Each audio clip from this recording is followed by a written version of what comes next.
So this is a very common example of how people grocery shop here. You'll have smaller markets, you'll have people offloading produce.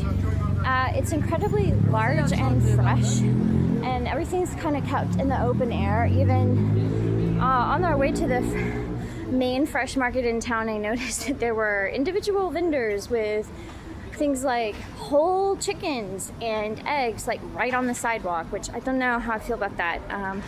Actually, I do. I don't do that. I don't do quite that. I'm not that local yet. But as you can see, it's the middle of winter, and this is the produce. And let me tell you, we watched a video in which somebody said, if you have not lived in Albania, you have not really ever tasted real vegetables. And they are incredible. Everything.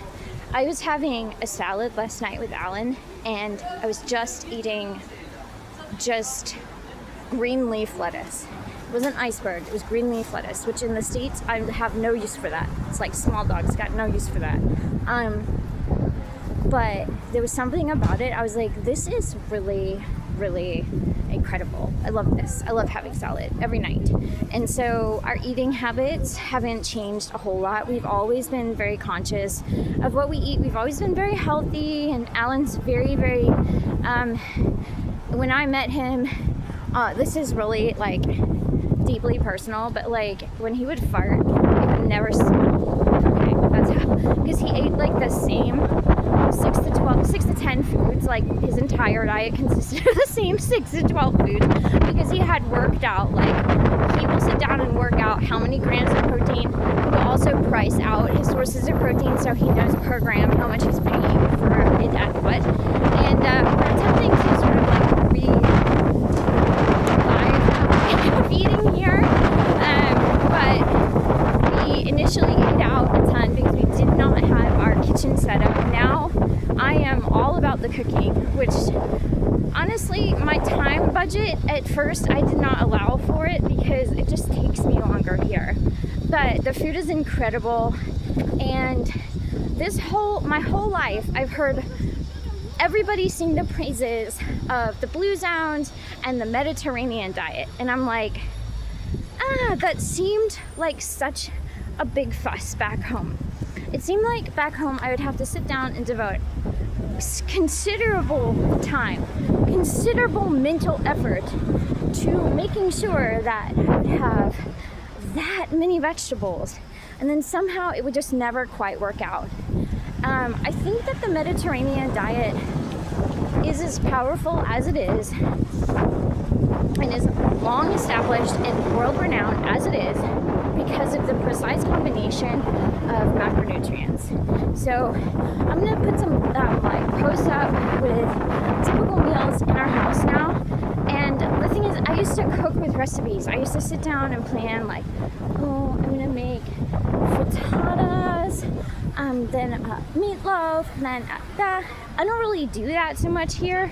I just put some chicken in a pot, throw together a salad. At midday, we tend to have a plate full of nuts, olives, fruit, vegetables, and eggs. So it's the combination of really good proteins, the high levels of fish and omega-3s and omega-6s in the nuts and the seafood here, that along with the fiber and the fresh fruits and vegetables, you literally cannot go wrong. Like, you literally would have to go out of your way to fuck it up. You have to choose consciously. And then, like, I don't even know where you would find shitty food here. Like, there just isn't an abundance of all of the temptations of the frozen foods and now granted, there's pastries. Those are our Achilles heel, because where we buy our fresh bread, there's also things like cream puffs and chocolate injected croissants and these pistachio. Oh my god, pistachio was trending in the States so hard when we left, and then I come here and I was like, everything pistachio, anything, ice cream, cakes, you name it. They do pistachio so well here. Yesterday I discovered that 1 cup of pistachios has 25 grams of protein, which is unheard of. Like, when you eat that many almonds, you get a ton of fat, you don't get so much protein. So it's very efficient. Hello. Anyway, I will shut up now and complete my run.